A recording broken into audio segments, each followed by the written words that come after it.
أعوذ بالله من الشيطان الرجيم بسم الله الرحمن الرحيم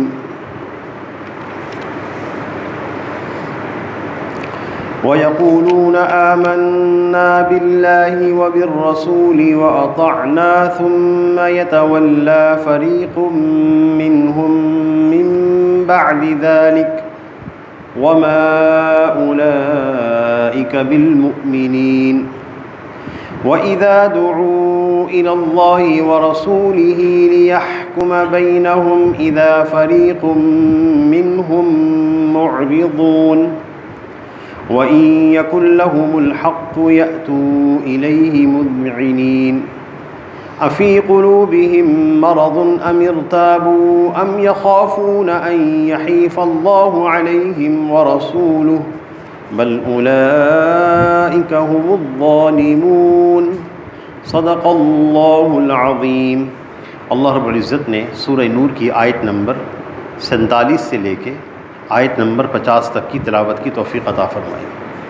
اس سورہ میں جیسا کہ پہلے ایمان والوں کا ذکر ہوا، پھر کفار کا ذکر ہوا، اور اس کے درمیان پھر اللہ جل شانہ نے اپنی توحید الوہیت کو بیان کیا۔ ان آیات کے اندر منافقین کا ذکر ہے۔ منافقین کی خصلت، عادت، مزاج کیا ہوتا ہے ایک منافق انسان کا؟ یاد رہے کہ منافق نفق سے ہے، نفق سے۔ نفق سرنگ کو کہتے ہیں۔ جیسے آپ حضرات جب کبھی تشریف لے جاتے ہیں حجاز مقدس عمرہ کے سفر میں، حج کے سفر میں، تو نفق میں سے گزر کر جانا ہوتا ہے۔ بسا اوقات جمرات کی رمی کرنے کے لیے نفق سے ہم گزرتے ہیں، لکھا ہوتا ہے نفق۔ نفق سرنگ کو کہتے ہیں۔ سرنگ کی دو طرف منہ ہوتا ہے، ایک طرف داخل ہوتے وقت اور دوسرا نکلتے وقت۔ منافق کو بھی منافق اس لیے کہتے ہیں کہ اس کے دو منہ ہوتے ہیں، دو چہرے ہوتے ہیں۔ ان آیات کا شان نزول یہ ہے کہ آپ صلی اللہ علیہ وسلم کے سامنے ایک مقدمہ لانے کی بات ہوئی۔ وہ یہ ہوا کہ بشر نامی ایک منافق تھا، حاضر باش تھا مجلس میں۔ اس شخص کا ایک یہودی سے جھگڑا ہو گیا، زمین کے اوپر مخاصمت ہوئی، جھگڑا ہوا۔ یہودی نے کہا کہ اس جھگڑے کو حضور صلی اللہ علیہ وسلم کے پاس لے کر جاتے ہیں۔ یہ بظاہر مسلمان تھا، کہنے لگا نہیں، اس جھگڑے کا، اس تنازع کا حل ہم کعب بن اشرف کے پاس جا کر کریں گے، حل وہاں سے جا کر لیں گے، فیصلہ وہاں سے کرائیں گے۔ کعب بن اشرف یہود کا سردار ہے۔ اس پر قرآن پاک کی آیات نازل ہوئی۔ وَيَقُولُونَ آمَنَّا بِاللَّهِ وَبِالرَّسُولِ وَأَطَعْنَا۔ منافقین کا مزاج بیان ہو رہا ہے۔ وہ جو یہ کہتے ہیں کہ ہم اللہ پر ایمان لائے، اللہ کی رسول پر ایمان لائے اور ہم فرما بردار ہیں۔ ثُمَّ يَتَوَلَّى فَرِيقٌ مِّنْهُم مِّن بَعْدِ ذَلِكَ، پھر ان میں سے ایک فریق چہرہ موڑنے لگتا ہے اس اقرار کے بعد۔ فیصلہ یہودی سے جا کے کروانا ہے، نبی صلی اللہ علیہ وسلم سے نہیں، چونکہ یہ شخص ناحق پر تھا، یہودی حق پر تھا۔ یہودی جانتا تھا کہ حضور صلی اللہ علیہ وسلم جو بھی فیصلہ کریں گے وہ حق پر کریں گے، اس لیے وہ چاہتا تھا کہ یہ فیصلہ نبی صلی اللہ علیہ وسلم کے پاس لے جایا جائے۔ وما اولئک بالمؤمنین، اللہ پر ایمان اور رسول پر ایمان اور اطاعت کے اقرار کے باوجود وہ لوگ ایمان والے نہیں ہیں، ایمان والے نہیں ہیں۔ اسی طرح قادیانی بھی ایمان والے نہیں ہیں۔ اللہ پر ایمان، فرشتوں پر ایمان۔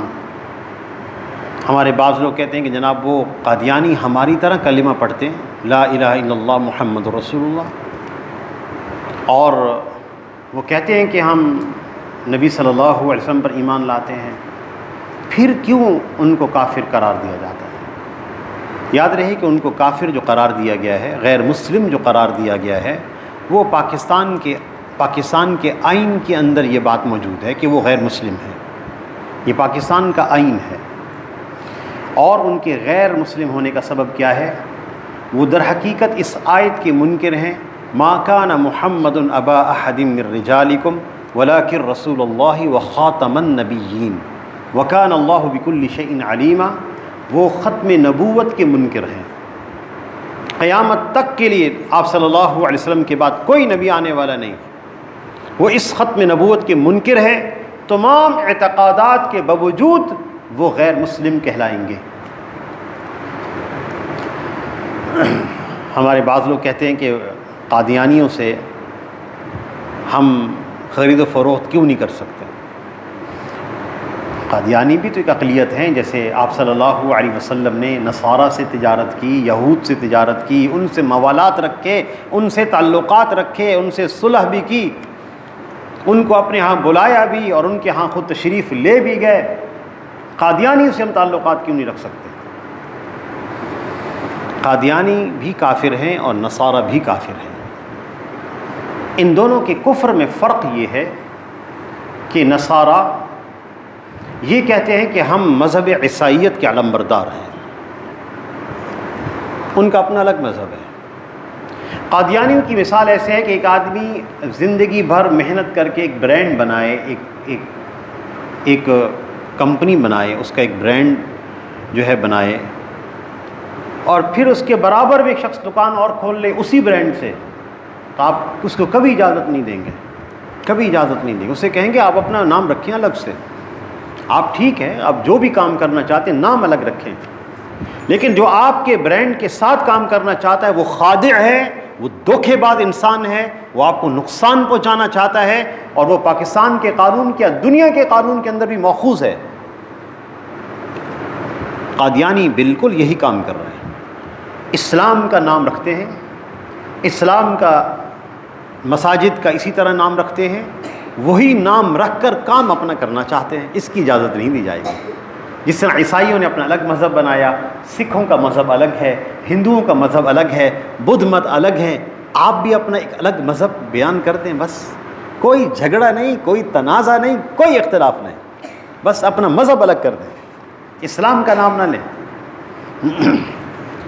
یہ فرق ہے قادیانیت کے کفر کا اور نصارہ کے کفر کا۔ وَإِذَا دُعُوا إِلَى اللَّهِ وَرَسُولِهِ، جب ان کو بلایا جاتا ہے اللہ اور اس کے رسول کی طرف آئیں، لِيَحْكُمَ بَيْنَهُمْ، تاکہ اللہ اس کے رسول ان کے درمیان فیصلہ کرے، اِذَا فَرِيقٌ مِّنْهُمْ مُعْرِضُونَ، ان میں سے ایک فریق اعراض کرنے لگتا ہے، وَإِن يَكُن لَّهُمُ الْحَقُّ يَأْتُوا إِلَيْهِ مُذْعِنِينَ، اگر وہ حق پر ہوتے، اگر یہ منافق حق پر ہوں، کبھی یأتوا الیہ، تو دوڑے چلے آئیں گے آپ صلی اللہ علیہ وسلم کی طرف، مذعنین، اذعان باب افعال ہے، اس کا معنی ہے مطیع، منقاد، یعنی دوڑے چلے آئیں گے فرما برداری کے ساتھ۔ جب ان کا معاملہ حق پر ہو تو پھر نبی صلی اللہ علیہ وسلم سے آ کر فیصلہ کروائیں گے، اگر حق پر نہ ہو تو کہتے ہیں فیصلہ یہودیوں سے کروانا ہے۔ افی قلوبہم مرض، کیا ان کے دلوں میں مرض ہے، یعنی یہ صحیح عقیدہ نہیں رکھتے، امرتابو، یا یہ شک میں پڑے ہوئے ہیں حضور صلی اللہ علیہ وسلم کی رسالت کے بارے میں، ام یخافون، یا ان کو یہ ڈر ہے، فیصلہ کیوں نہیں لے کر آتے، یہ ڈر ہے ان یحیف اللہ علیہم ورسولہ، کہ اللہ اس کے رسول ان پر ظلم کریں گے، اس لیے فیصلہ لے کر نہیں آتے۔ بل اولئک هم الظالمون، بلکہ صحیح بات یہ ہے کہ یہی ظالم ہیں۔